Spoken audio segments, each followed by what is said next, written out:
Hello, everyone, and welcome to episode 28 of Podcast of Five Rings, your source of enlightenment, the realm of video games, tabletop, anime, film, and tech.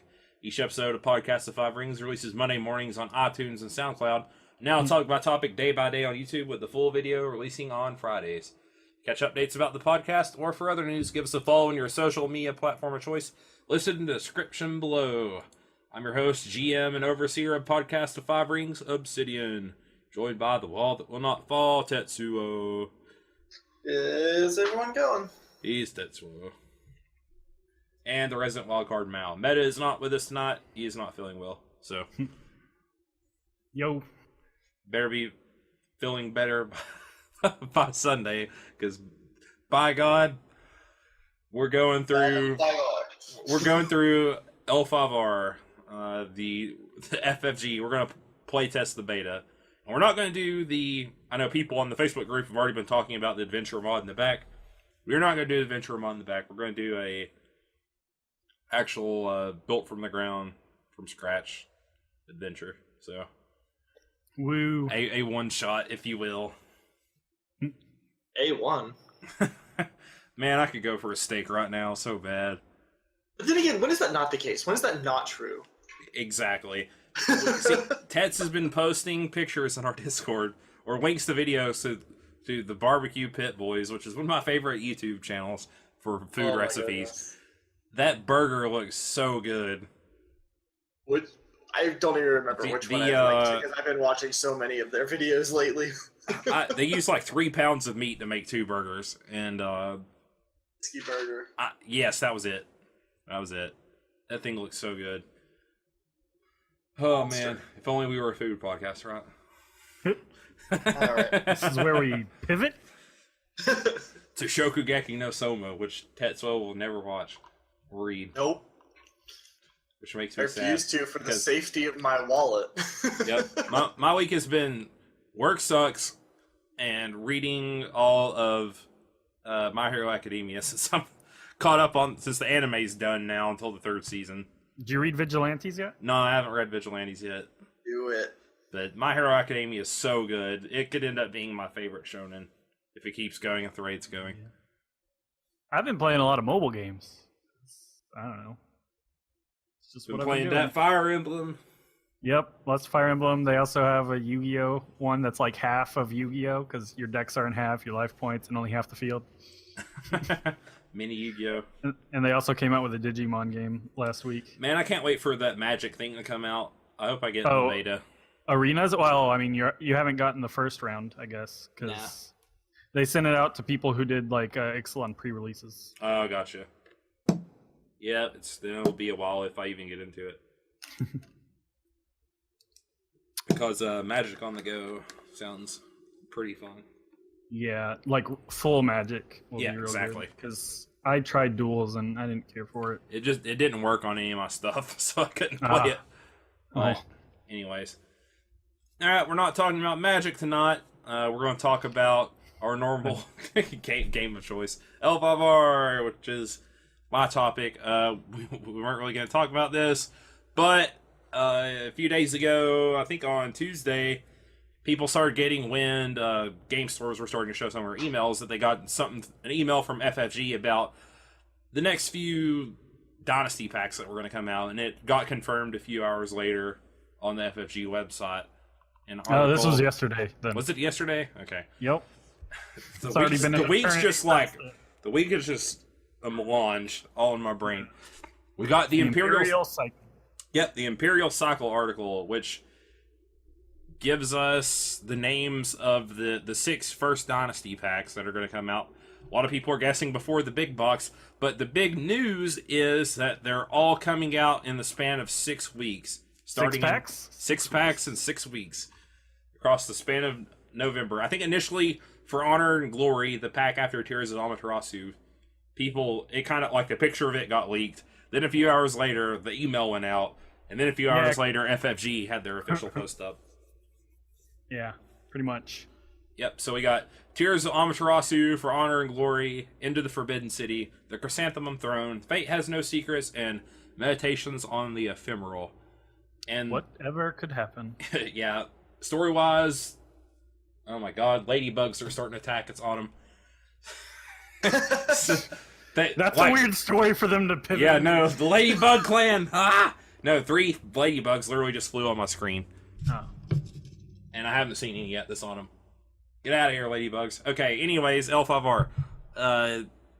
So yeah, the Imperial Cycle is kind of focusing on 2 kind of themes that they mentioned in the article. Obviously, everyone's getting I guess the name kind of gives us away. They're going to focus a lot on Imperial Clan, or Imperial aligned cards.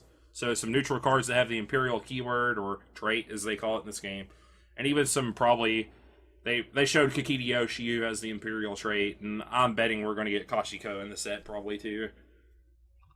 So that's one thing they're going to focus on, and every clan is going to get a new Seeker and Keeper card. We're not really going to go through them like we probably normally would. They're all pretty good. We'll probably actually talk about them when the sets come out, and we'll talk about all the cards at once.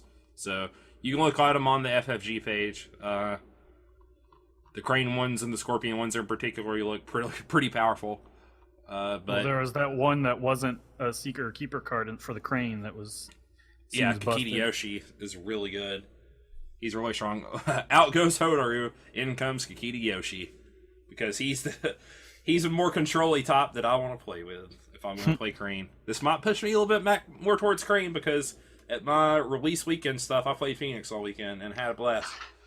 It does have the best 3 words from Magic. Yeah, we were talking about that. Draw 3 cards. Yeah, draw 3 cards. Yeah, he is super good. All at the cost of discarding the Imperial Favor. And he also makes your events cheaper. Yeah, so the news has been met with it has divided some people. Oh yeah. If you've been on the FFG forums, or if you're in the L5R Facebook group, you've noticed that there's been a lot of back and forth going on about kind of how FFG's kind of putting this forth, the whole 6-pack to 6 weeks. People against it are arguing that you already have to pay $40 a core set, so that's $120. And then over the course of 6 weeks, you're going to have to invest another $90 into the game to have a full set. And as the people who are for it are arguing, the 3-core meta isn't like super diverse. This gives more cards in the format. It's just good for the game in general because we have more stuff to play with. There can be multiple stuff out of different clans. So more cards is good versus this. They're front loading this. Oh God, how can I pay for it all? So what do you guys kind of think about it? I'm interested to get your opinions. Like, what do you think? This is a good move from FFG or a little bit risky? I'm on the later team, I guess, or the latter team. I like having the more options. That's always... I like to have more options than with everything, basically. And we talked about this with the beta. Right. I definitely saw, people saying that, a new LCG can kind of get stale in the first little bit. Yes. So, yeah, front-loading it seems like a pretty good idea, especially since it'll be, releasing before the first big tournament? I think we'll at least have a few packs before Worlds. I don't think they'll be legal necessarily then. Oh, no? Because I think someone was saying that the way FFG's cycle works is that if something is out 11 days before a tournament, then it's considered legal. So I think like the first pack will be legal, maybe the second one. I can't remember exactly what day Worlds is.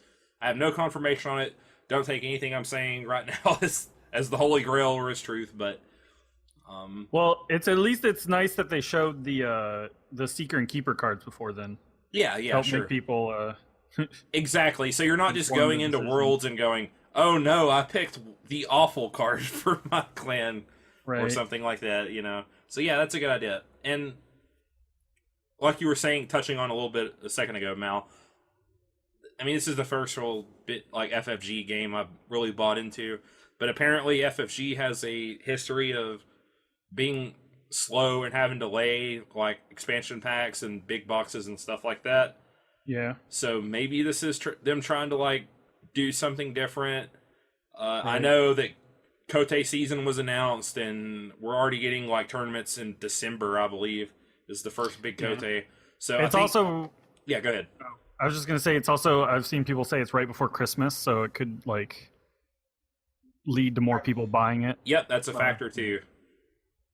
What do you think, Jets? I don't know. I'm kind of neutral on it, to be honest. Like, I understand both sides, but at the same time, like, well, you have to pay $90 to get the whole card set. Well, that's going to be the way it's going to be no matter what, as long as they're releasing more cards. But I get that it feels like an upfront cost more so than but at the same time, I mean, I don't know. It really only affects people who want to go to tournaments. Right, and beyond that, even if just because you don't have those particular cards doesn't mean you don't have a viable tournament strong deck either. Well, I mean that we don't know yet. No, right, but it doesn't necessarily like people. I feel like people are kind of treating it like there's no way I can be competitive if I don't have all the cards at my disposal, which is true to a degree, but it isn't necessarily 100% gospel truth either. Just get good. Yeah, I mean, I hate to say it that way, but a little bit. There's an element of. It all depends on how well their design is. I mean, if they accidentally put a broken card in one, or for each clan in one of the packs, then you've got to go and buy that one, sort of thing. Right. Yeah, and if it's just the one, then you're not paying the whole $90. Like that's the other thing is you can find which one has those cards for you, and then pick up one or two as opposed to all of them. That's exactly where I was going to go, because, I mean, that's what a lot of people are saying to the people who seem kind of down and out against it. It's like, everyone's probably, if you have the one clan you kind of want to play, every pack's probably not going to have the best cards for it, so you can probably get by buying like half of them maybe if you're not super serious about traveling around and being competitive. If you just want to play in your local store, then, I mean, you don't necessarily have to invest all this. You can honestly get by and have a decent deck with only buying 2 core sets, like if you just want to play locally. Yeah, and let's be honest, that's probably what the majority of the player base is, people that are playing locally as opposed to people going to tournaments. And the people that are going to tournaments are going to find a way to make that work, where they're going to get the packs of cards. Like, that's really not going to be stopping them much. You can always buy singles, too. Just because it's an LCG doesn't mean you can't get singles. People sell them. Right. So people like to have multiple tournament-level decks. And they want to keep buying more copies of each card. Like, I might buy some singles of all the Unicorn Splash, or I mean not the Unicorn, but the Scorpion Splash, because I guess I'm just splashing Scorpion in all my decks, because they're in my Crane deck and they're in my Phoenix deck, because they're good. But, so I mean, that's an option too. I kind of like that they're focusing on Seeker and Keeper too. I think it's just interesting, kind of like, I mean, what Mal said earlier, they put all these out ahead of time before these roles get chosen for organized play for the next so often. Yeah. It's even if they weren't going to release all the packs, I think that was a good move regardless. Yep. It's good that we get to see all the cards, the people in the tournaments can know what they're going to get, and they all seem really cool and interesting too. So, I mean, That's awesome. I like that they're doing more with that, because it's more of a meta choice for the players instead of just the Keeper Initiate and the Seeker Initiate, who are probably going to get phased out anyways after a few packs. Keeper's like the only one probably worth playing right now, in my opinion. Also, like, I hope there are a lot of Imperial neutral cards too.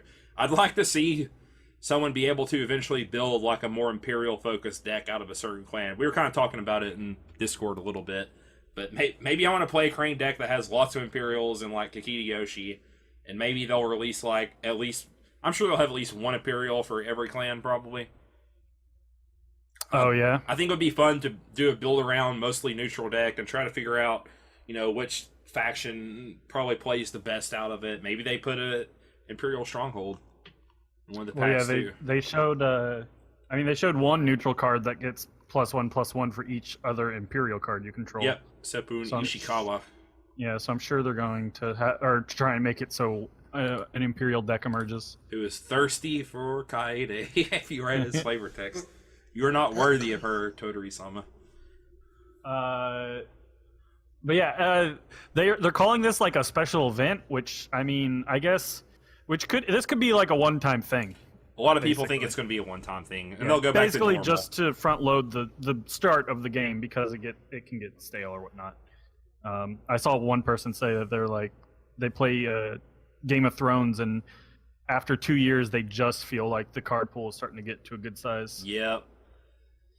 And I mean, it makes sense, honestly, from a business perspective, because I think FFG has said this has been the biggest launch they've had of a game. Yeah, that's what, that was in the leaked email. Yeah, I don't remember if it was it's in done the article. best. So, I mean, why not ride the coattails of that momentum and put out more product while it's hot? I mean, that makes sense to me. I'm not like an economist, or I'm not a business major or anything like that, but seems like a good idea to me.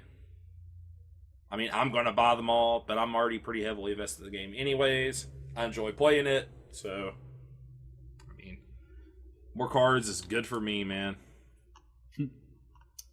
And I guess we will see. Yep, and I'm looking forward to. I'm hoping there will be a stream up. I'm sure there will. Of the a stream up of the World Championships here in a month or so. I just really want to see the cards and see how they're going to work in the decks, to see how it's going to if it's going to affect the meta at all, and what's going to be legal and stuff. I just kind of want the cards in my hand now that I know that we're going to get all these sets. And yes, if you've never played LCG before, you only have to buy one of each. You don't have to buy 3 of each like you did the core set. So yeah, it's like what, 15-ish cards? Yeah, but 3 of each. $15 retail. It's like, I think it's like 20 cards. Oh, okay. 20 different cards, and you get 3 of each, something like that. I think the packs are 60 cards total. So. Okay. So it looks super sweet. I'm excited. Everyone in my local play group seems to be pretty excited about it. That we're going to have more cards to play with. Everyone's pretty much ready to move on. I was talking about this before we started recording. Everyone's kind of ready to move on past single core. Everyone pretty much agrees single core is kind of balls. It pretty much sucks, but it's probably the best way to like teach new people how to play the game, just because, especially when they're trying to learn deck building, there's not as much going on. It's more about what clan you splash.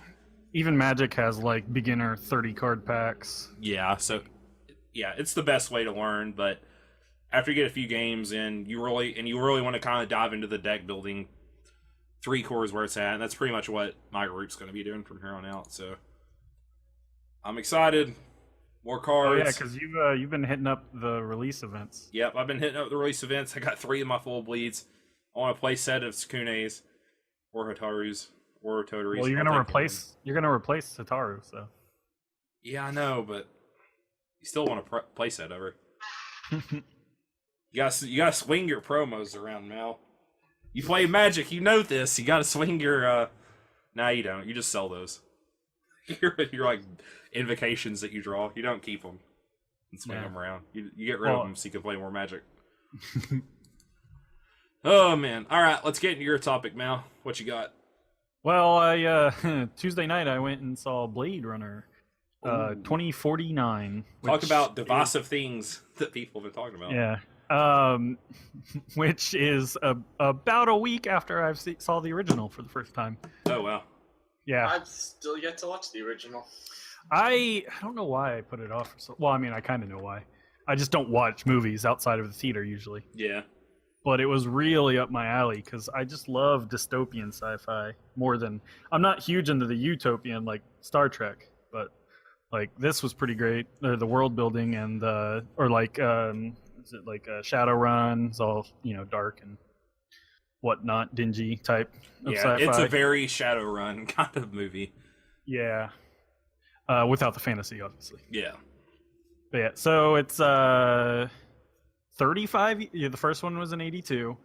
This one is 35 years after they released a sequel. Basically, it's stars Ryan Gosling and Harrison Ford, which I kind of wish they had kept Harrison Ford out of. Like, yeah, I understand it's pretty hard, but that would have been a pretty good reveal. I heard a lot of people say that he just wears like an old gray T-shirt the whole movie or something. Basically, it's like they really worked hard on that Harrison Ford costume. Ridley Scott did the first, and he produced on this one, but the director was Danny Villeneuve. Denis Villeneuve. Yeah, it's a Villeneuve or something. He has a weird name. It's French, I believe. Yeah. Villeneuve? He has done some good movies. Like he did Prisoners, Prisoners Sicario, is so good. And Arrival, which came out last year. Yep. Sicario is not bad either. I haven't seen Arrival yet. Yeah. Those are I think, is 3 biggest. When I looked at the box offices, they're all a lot bigger than their budget. Although this one, not so much, apparently. Yeah, he's a good filmmaker. Yeah. It's the original was set in 2019, and it's like dystopian Los Angeles, and has basically synthetic slaves known as replicants used in off-world colonies. And Ford plays someone who hunts them down and retires them, which means kills them. And that job is known as a Blade Runner. So the new one is in 2049 and has Ryan Gosling's character playing a Blade Runner. I like that they took the 82's vision of 2019 and continued with that instead of like trying to correct the course. Yeah, I heard that like the Pan Am logo is still in it somewhere, and they're not even in business anymore. Atari, giant Atari symbol on the skyscrapers, and I appreciate that. Like some of the screens are still kind of boxy because the 82 one had like all the CTR screens or whatever, or whatever they're called, CRT. So yeah, they kind of just refined on that. The movie is almost 3 hours long. Yeah, I heard it was very long and kind of slower paced. It's not an action movie. It's like a neo-noir mystery. But it fits the style. But I could see that's like something people should really know going into it. Mm-hmm. Yeah, and it's been the big complaint so far, so that it's very. I slow. did not mind it. I mean, they probably could have made like 2 movies out of it, but I don't know if that would have done it. Like, I don't know. That's got its own host of problems. Do that. But there's just so much going on. There's a lot. It's got the common sci-fi themes. Slavery, genetic engineering, like what is a human or a soul, which it takes a bit further than the first, with the addition of now AI. Because like Ryan Gosling's character is in love with a projection or something, isn't he? He's got an AI, It's like a hologram or something. Yeah, which has a hologram, but she's an artificial intelligence. It's got stuff. Like the biggest theme probably at the core of the movie is what is real. Existential crises. Yeah, I really liked it. It's a cinematic treat. Just the visuals, the sound with the Hans Zimmer soundtrack, which it's just like beautiful, like which is like it's beautifully dystopian. Like I don't know, I just loved that. The story kind of stumbles, I think, towards the end. But what I really loved was going out of it and just wanting more about the world. Like, there's so much going on. Like, all the off-world stuff that the first one mentions and this one mentions, but you never see any of it. Yeah. Like, it's almost like the first one's pretty much all confined, it's all confined to Los Angeles. And this time you go outside of that a bit in this one, but, like, there's just so much going on in this world that I would love to know. If anything, I don't really want a direct sequel to this one. I would rather have just more movies in the universe that don't even touch on like this story. Would be the Mass cool. Effect Andromeda to its Mass Effect 1, 2, and 3. Yeah, just you should read the book. Just better. Oh, is there a book? Better. Yeah, it's the original one's based on a book, I believe. Oh yeah. The first one's based on what's the title? Do Androids Dream of Electric Sheep. Yeah. So that's where the first one is based on that book. Oh, I did not realize that. Yep. And there are some shorts that are in between. There's like an anime short, isn't there? Done by Watanabe of Cowboy Bebop. Oh man, I need to watch those. Yeah, that's the best one. Oh, I should have clicked on it then. I was like, I'm going to watch this. Good. Yeah, I've got sidetracked. Yeah, so the critics have loved it. A lot of fans I've seen say good things about it. Yeah, I've seen more positive. I have seen a lot of people say they don't like it though, but still. The box office, it has not done well. It is. Oh, not, really? Yeah, no. What was the budget for it? Oh, I don't know, but they only made like half of their projected opening. Oh no! Oh wow! Yeah, but yeah. So this is not exactly targeted towards the wider audience. So people are already like thinking this is probably more on track, like the first one, to be more of a cult hit or classic or whatever. Yeah, not like a big critical box office success. Which is interesting. Like, just what makes something a cult hit? I don't. It's weird because I've seen so many people say stuff about the movie. Mostly when you think of cult movies, at least for me, you think of stuff like, I mean, obviously stuff that gets popular after the fact and is not popular when it comes out. Well, yeah, that's like a cult hit versus a cult classic. Yeah, but I see so many people talking about the movie that it almost feels so weird to think this would be that, just because it's got so much buzz. But well, I mean, I don't know. I mean, people aren't going to see this movie basically, so I mean, I guess people are talking about it, and I mean, that theoretically gives it a cult following. Yeah, I don't know. Like, I'm trying to think of like a cult. I mean, we'll need movie. to see. Well, I mean, you got Rocky Horror Picture Show. Yeah. The original. What are they? The original Blade Runners. The Clerks movies. Oh yeah. There's tons. I always think of B movies. That's my thing when I think, and that's not really the definition, but right. But I also just love B movies. And then like TV shows. You got, not that bad. That's like manufactured B movie. A B movie. The only good B movies are ones that aren't intentionally that bad. No, but I mean that Sharknadoes definitely have a cult following. Oh yeah, yes. You're right there. Yeah. Correct. Arrested Development. Snakes Firefly, on a Plane. There's TV one. show. Yeah. Thank you, TV tropes. and you never heard from the city in the rest of the podcast. Right. I'm lost. Okay. Are there any other that you guys like? Cult that have a cult following? I guess just B movies for me, man. I was gonna say, I feel like a lot of things that I enjoy are kind of fall under cult movies. Maybe something that it's like a TV show, I guess, that people don't. This kind of ties into B movies, but I would consider this TV show to have a cult following.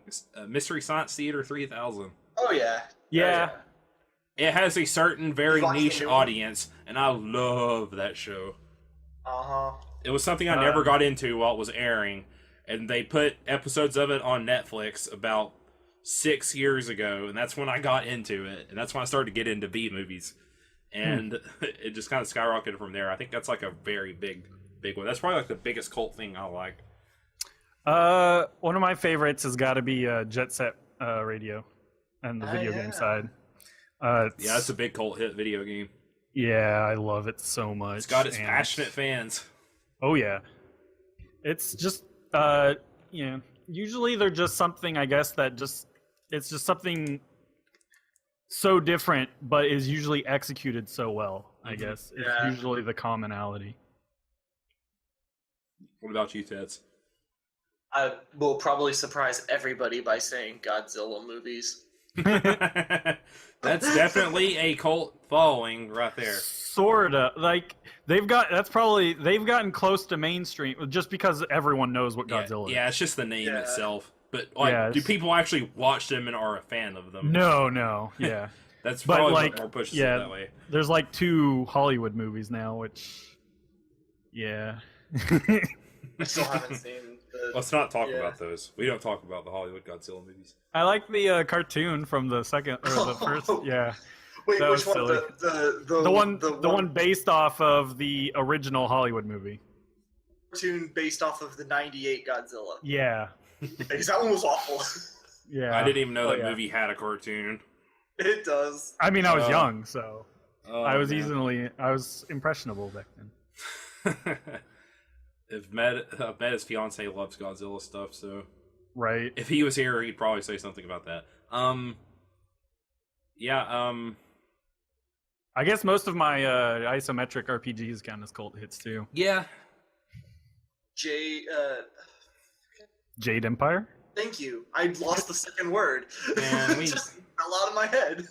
Jade Empire. If we ever had a topic that is what one game would need a sequel, that would be my choice. Or just a remake or a remaster or something where I can play it modernly. Oh, Jade Empire was so good. Yeah, I have it on tried. the PC, but it Me just too. Yeah, and it doesn't it's work not the so same. bad. No, it handles so awfully, which I don't know. Like, did it always? Like, I don't know. I don't think it. Well, because part of it is the computer bindings are really awkward, and I know you can rebind them, but I have not been able. Because I guess I don't remember how they were bound on the original Xbox controller, so Yeah. I have not been able to find a good Yeah. way to. Because I mean, they have so many. I don't know. It just. Well, it's also like it doesn't have the modern like movement with the camera stuff too. It's like a bit Yeah. more tanky. I guess. Yeah, KOTOR is also not a good PC port either, so I think it's just. Right. I think I've it's had just better the old luck with that BioWare one, games. But yeah. Oh, that's right. It was BioWare, wasn't it? Yep. I had forgotten all. Old about BioWare. Yeah, it's the one no one ever talks about or remembers fondly. They always talk about Dragon Age and KOTOR as the old Right. BioWare games. And I've been reading Jason Schreier's Blood, Sweat, and Pixels this week while I've been at work, and Oh right. they talk about Dragon Age Inquisition is one of the chapters in the book, and he doesn't mention Jade Empire. I was like, man, everybody forgets Jade Empire. He says the great BioWare classics like KOTOR and Dragon Age 1.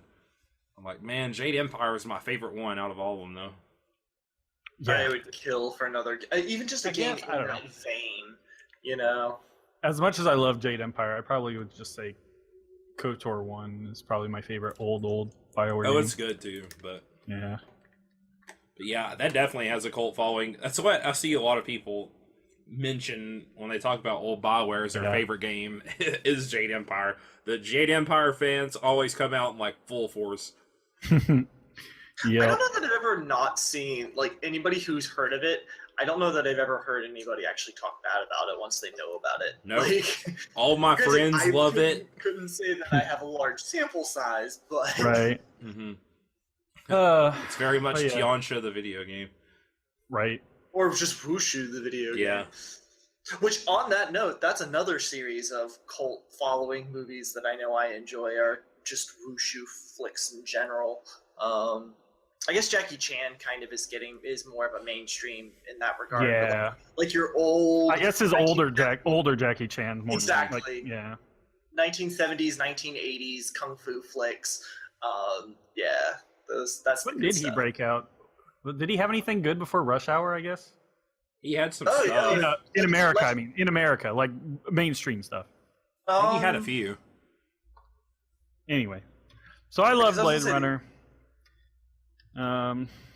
And I wish it did better. Mal wants. You just want more Blade Runner.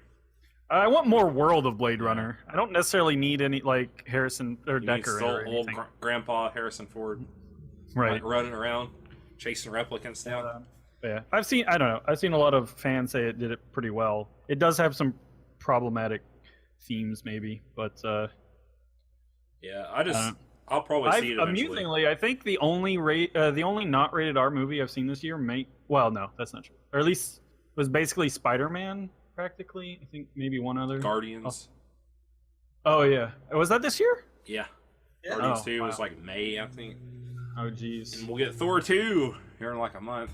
Yeah, that'll be the first non-rated R movie I'll have seen since Spider-Man, I think. Mal, you just like that R-rated stuff, right? No, this is like before this year. I almost never watched it. Oh my god. Oh, that's funny. All right, Tets, what you got for us tonight? Well, I've been pretty much all my downtime. Whenever I am at home, I've been reading a lot. I have a couple books I've been reading, but I've also been reading through some of my PDFs of RPG systems because I have a huge folder filled with them that I've never touched and never looked at. I'm an You RPG have a collector. problem. Well, I mean, Humble Bundle is such a great thing Yeah, I sometimes, know. and such a horrible thing sometimes. Why can't I hold all these RPGs? Exactly. But this one, actually, I did look for this one specifically because I saw it. I was looking for an RPG to play with my wife and with some of our friends for Halloween, for a nice, like, scary themed RPG. And there's a few of them that are like kind of built around the horror genre as opposed to just trying to shoehorn horror in. Look, Tats, we already talked about this. Dallas, the role-playing game. That's the ultimate horror story that you can run. I don't know. There's some others. It's Matt Mercer approved, so you know it's good. But the ones that I really like take the idea of, because the biggest problem that you have with playing horror RPGs is how to keep that tension. How do you keep the tension of horror at the game table between battles and between your character having the spotlight and everything? Mm-hmm. How do you keep that tension on? I've seen systems do it, I think, fairly well is by integrating some kind of tenseful thing, regular mechanics. Like, case in point, this is not the RPG I'm going to talk about, but there's one called Dread where you don't roll dice, you have a Jenga tower and you have to pull a block out and put the block on top.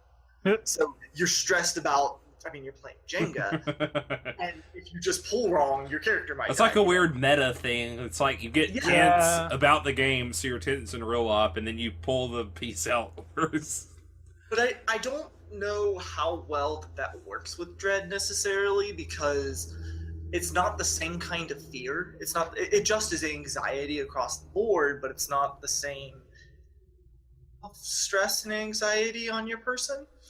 Whereas 10 Candles, the RPG system that I am going to talk about, 16 candles. 10 Candles. Give me all those 80s. Where's my Molly Ringwald at? Yeah. I like that movie, but go on. Fall under cult classics, or No. no, not at all.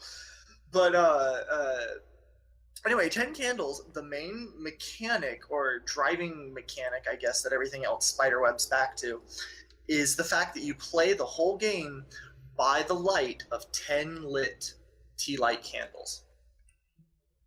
You turn out all the other lights, and you just light these 10 candles. How do I read my character sheet? Well, so here's the thing.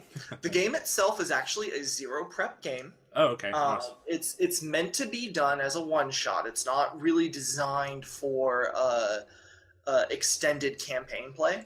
Is that almost like Werewolf in that vein, kind of? Like the Werewolf card game, you know what I'm talking about? Yeah, yes and no. Well, that's hidden information, right? Yeah. Yeah, but it's like a role-playing game. Oh, is it? I've only heard of people play it. I mean, you don't have like a character or anything. I mean, you do technically, but the game features you like acting and role playing in it. That's not like the point of the game. It's still a game that you win or lose, but keep going, Tess. So the main premise of every single setting of 10 Candles is that 10 days ago the stars and the sun disappeared from the sky. And 5 days ago, they appeared. And then your game begins. Who is they? And so that's part of the fun of the game. So the game itself technically falls under, it's not a survival horror game. Rather, they call it a tragic horror. Because the first thing you do when you sit down at the table and light the candles is you record your character's dying message to the world. Because no player is going to survive the game. That's why it's a one-shot. You know for a fact nobody gets out alive. Okay. The mechanics for this, I think, is really well done because it encapsulates that idea so well in such a way where you're not feeling like unresolved, I guess, because you start off with your ending statement. You record it on on a phone, or if you have an actual tape recorder or whatever, and whenever your character dies, you play your death message. But the mechanic, as I said, was the 10 candles, which the game itself is set into 10 different scenes, one for each candle.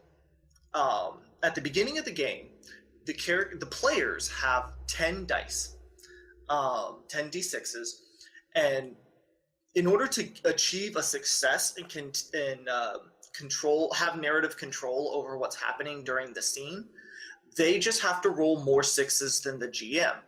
And in that first scene, the GM has 0 dice. He can't roll against them. In the first scene, the players are going to be winning. But for every one that they roll, GM. At the end of the scene, when the candle goes out, and yes, it's when the candle goes out, whether it burns out, if somebody tips over a drink, if you sneeze wrong, somebody knocks the table and 4 candles go out, you jump forward 4 scenes. Interesting. And for each scene that ends, that pool of 10 dice shrinks permanently. So the GM gives back those ones, but then the pool shrinks and the GM gains that many dice. So on the second scene, the GM has 1 and the players have 9. Third scene, GM has 2 and the players have 8, so on and so forth. So by the 10th scene, the GM has 9 dice and the players collectively have 1. And they better be hoping they're not going to roll a 1 or else the GM gets that die. So that's how it's tragic horror, is that as the candles go out, your dice pool shrinks. And also as the candles go out, the light by which you're playing the game is slowly shrinking. In a game that's about creatures hiding in the dark, and that's the other main point, is that they are afraid of the light. They cannot survive in bright light. So they are systematically taking out the lights of the world. And whatever they are is kind of controlled by the GM based off of what story they're wanting to tell, and fun of the game is discovering what are these entities now hunting us. I've watched a lot of playthroughs and I've seen everything from shadow monsters to aliens to actual cannibal Shia LaBeouf. That's awesome. Oh, have you seen that? That's another RPG, by the way. I don't know if you've ever seen that RPG before, but that's actually an RPG, actual cannibal Shia LaBeouf. No, I've just watched the video. Oh yeah, my god. In and of itself, the RPG sounds funny. But anyway,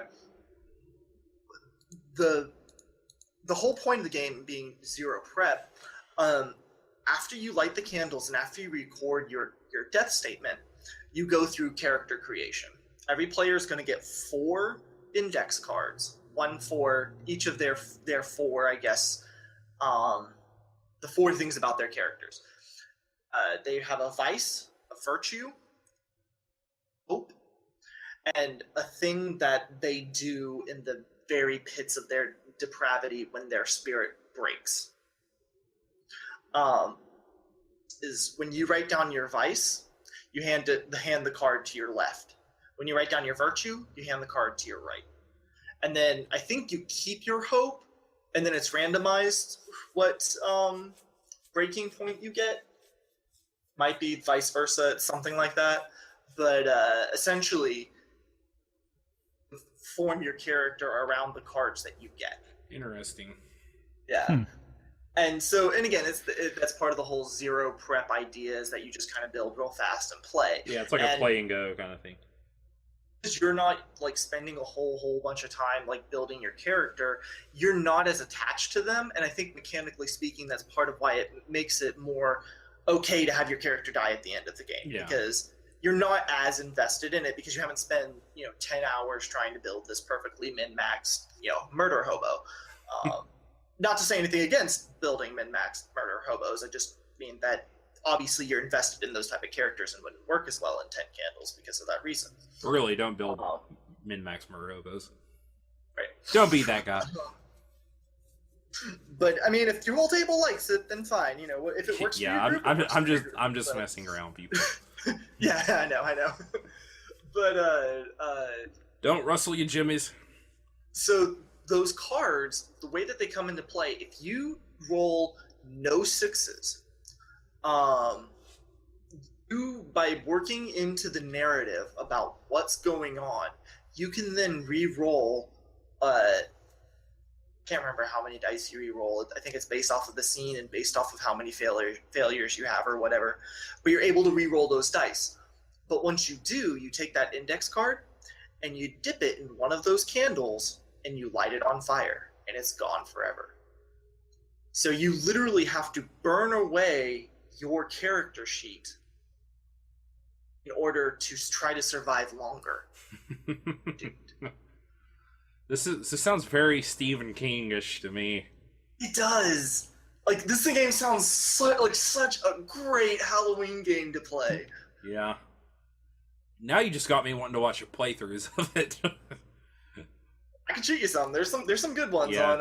I think my favorite one takes place on like a decrepit cruise ship. Like the sun and the stars went out in the middle of the cruise, so they just kind of kept going out to sea, and then like everything started going. Yes, you need to link this to me. It sounds like a fun game. Yeah, it sounds really neat. It's like you were saying earlier, kind of touched on this, and a lot of people agree with this statement. Even in the books you'll read about in role-playing game books, that horror is kind of like the hardest thing to do as a GM. Yeah. Honestly, it's probably one of the hardest things to do in any form of media. Yeah, even in movies and games. That. Yeah, I'd probably agree with you. Like, to do it successfully. I mean, anyone can do anyone can just try it. But Anybody like, there are very few successful horror games. Like, movies probably are one of the best because it's more like condensed. Movies and books. Books more so because it's your imagination. I was gonna say, I think books do an amazing job because I think the pacing too in books, because there's a pacing difference between books and movies, I guess. Oh yeah. But yeah, movies are just it's too reliant on jump scares nowadays. Yeah. I like I guess some of what it's trying to do with like the interweaving the physical stuff, but this does not sound like my kind of game at all. This sounds totally like my kind of game that I'd want to play at least once. Like, just because I can't connect with horror, and like, just knowing my character's gonna die just puts me even more off on it. It's like, what's the point of any of this? Like, I've got better things to do, I guess. A narrative game. It really is. Yeah, it's like something you've got to, you got to go ahead of time to your group and go, hey, do you guys want to try out this thing? It's very kind of like atmospheric and all this other stuff. You want to give it a try and see if it works, kind of thing. And it's very indie. I mean, that's kind of it's very artsy fartsy. I feel like, it's but it's only, I want to say $10 on their website, and I think it's also on DriveThruRPG. Yeah, I bought it on their website. Speaking of artsy fartsy games, we need to play Everway one day for monthly modules. Because I think is that the one you've talked about? Yeah, I talked about it on one episode, so you probably know all about it. But we gotta do that eventually. You need to let us know how this goes for you. All right, I'm gonna play with a couple other married couples, so it's gonna be interesting to see how that comes to life with their characters. This also seems like something cool to do for people who don't typically roleplay either. Actually, hearing you talk about it, because people who aren't involved in the hobby already can probably grasp a lot more. Like, we're going to act and pretend, and you kind of have characteristics on an index card that you burn. It seems like a lot more something that people like that would like, whereas a lot of people who play rolling games, kind of like we said before, like to have their stats and their character sheet, and they want to roll their dice and do all that stuff. So, but again, I do think that style of gameplay lends itself better to campaign and to long-term gaming. I agree. I mean, even if you didn't die at the end of the game of 10 Candles, or you extended it somehow, or whatever the case was, I still don't think that its setup would do very well beyond 2 or 3 games. I really don't. Yeah, it does seem to lend itself to a quick game, which I mean is why they made it that way. Right. I mean, you only have how long it takes 10 tea lights to go extinguished. It's the paranoia of horror games. Instead of getting 10 clones, you get 10 teeth. You get teeth candles. Like one of the other things that I thought was really cool, and again amped up that whole, because again the fear aspect in this case I feel like is much closer towards the fear that the game's building as opposed to a Jenga tower. Right. Yeah. But because the tea lights, for the most part, tea lights kind of, I mean, on average, should be extinguishing about at the same time if you let them naturally go out. So you can have one or two that'll wink out early on, but then as the game goes on towards the end, you're having them just dying in droves. Like there was one episode where I saw in the course of about 3 minutes, they lost 7 candles just due to timeline. It extinguishing themselves. It's like, holy crap, you couldn't get anything done, and it's one thing right after the other, and oh my goodness, what's going on? Ah! Game over. Yeah. You know, like, but again, like, it very much is a sit down and do that once, but I think it'd be fun to try, you know? Here's some 7-hour tea lights on Amazon. That's how you metagame this game. You go behind your GM's back, you buy 7-hour tea light candles. You switch them out before the game starts. They just look like thicker tea lights. So. Oh, Mal. I was just curious what the average runtime of a tea light was. Yeah.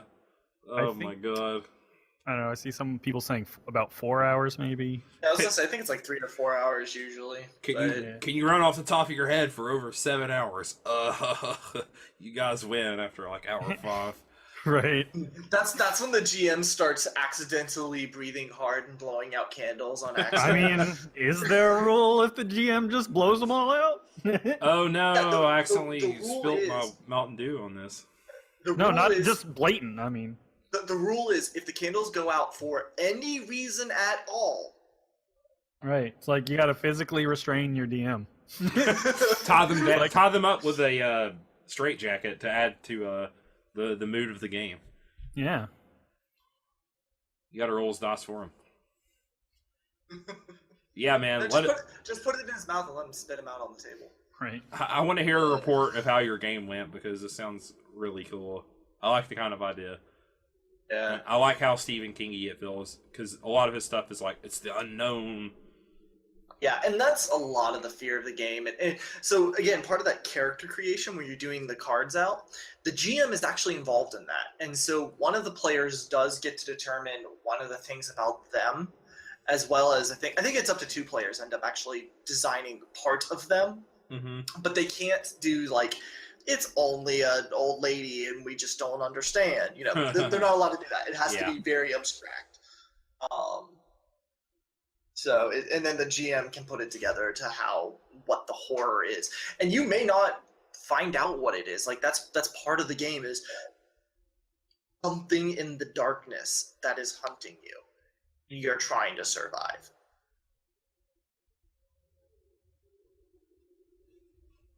It's epilepsy. I think it sounds fun.